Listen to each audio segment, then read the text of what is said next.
레위기 5장. 어떤 사람이 죄를 지었을 때 그 사람의 죄에 대해 증인이 된 사람은 증언해야 한다. 만일 증인이 되겠다는 선서를 하고도 보았거나 알고 있는 것에 대해 증언하지 않으면 그 사람의 죄가 증인에게 돌아갈 것이다. 누구든지 깨끗하지 않은 것, 곧 깨끗하지 않은 들짐승의 주검이나 깨끗하지 않은 가축의 주검이나 깨끗하지 않은 길짐승의 주검을 만졌으면 그 사실을 몰랐다 하더라도 그는 깨끗하지 못하며 죄가 있는 것이다. 사람에게서는 깨끗하지 않은 것이 많이 나온다. 어떤 사람이 다른 사람의 깨끗하지 못한 것을 만졌을 때 그가 몰랐다 하더라도 알게 되면 죄가 있다. 어떤 사람은 아무 생각 없이 맹세를 하기도 한다. 좋은 일을 하겠다거나 또는 나쁜 일을 하겠다고 맹세를 하고 맹세한 사실을 잊어버리기도 한다. 하지만 그 사실을 알게 될 때 그는 죄가 있다. 아무리 생각 없이 맹세한 것이라 하더라도 이는 여호와 앞에서 맹세한 것이기 때문이다. 누구든지 위에서 말한 것 가운데 어느 한 가지라도 죄를 지었으면 그는 그 사실을 고백하고 여호와께 저지른 죄에 대한 속죄 제물을 바쳐야 한다. 속죄 제물로는 암양이나 암염소 한 마리를 끌고 가서 바쳐라. 제사장은 그 사람의 죄를 씻는 예식을 행하여라. 하지만 양 한 마리를 바칠 형편이 되지 못하는 사람은 산비둘기 2마리나 집비둘기 새끼 2마리를 여호와께 죄값으로 바쳐라.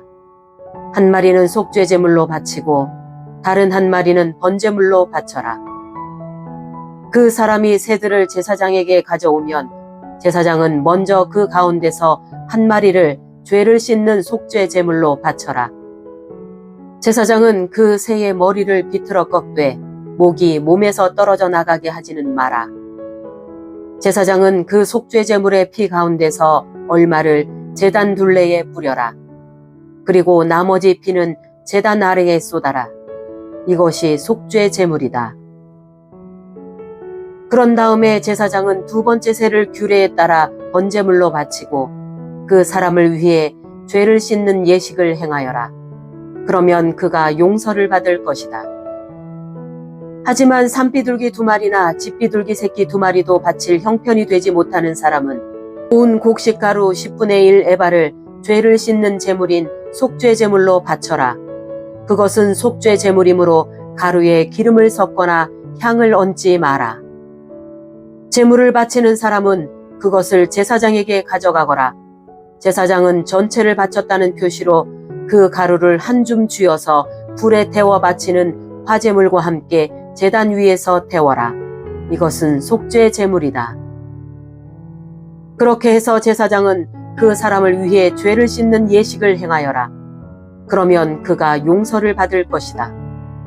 곡식 제물과 마찬가지로 속죄 제물 가운데서 남는 것은 제사장의 몫이다. 여호와께서 모세에게 말씀하셨습니다. 누구든지 실수로 여호와의 성물을 잘못 다루는 죄를 지으면 그 사람은 흠없는 순양 한 마리를 여호와께 바쳐서 허물을 씻는 제물인 속건 제물로 삼아라. 허물을 씻는 순양의 값어치가 은으로 계산할 때 성소에서 다는 무게로 정확히 몇 세겔이 되어야 할지는 네가 정해 주어라. 그 사람은 성물에 대해 잘못한 죄를 갚아라.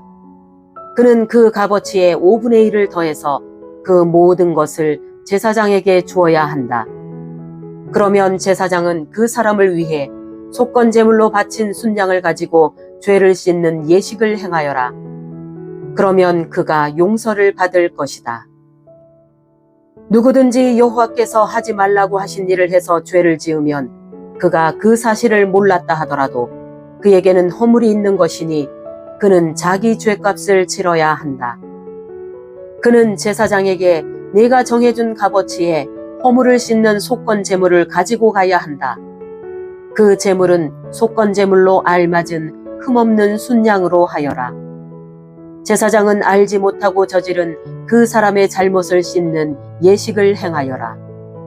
그러면 그 사람은 용서를 받을 것이다. 그는 여호와께 잘못을 저질렀으므로 속건 제물을 바쳐야 한다.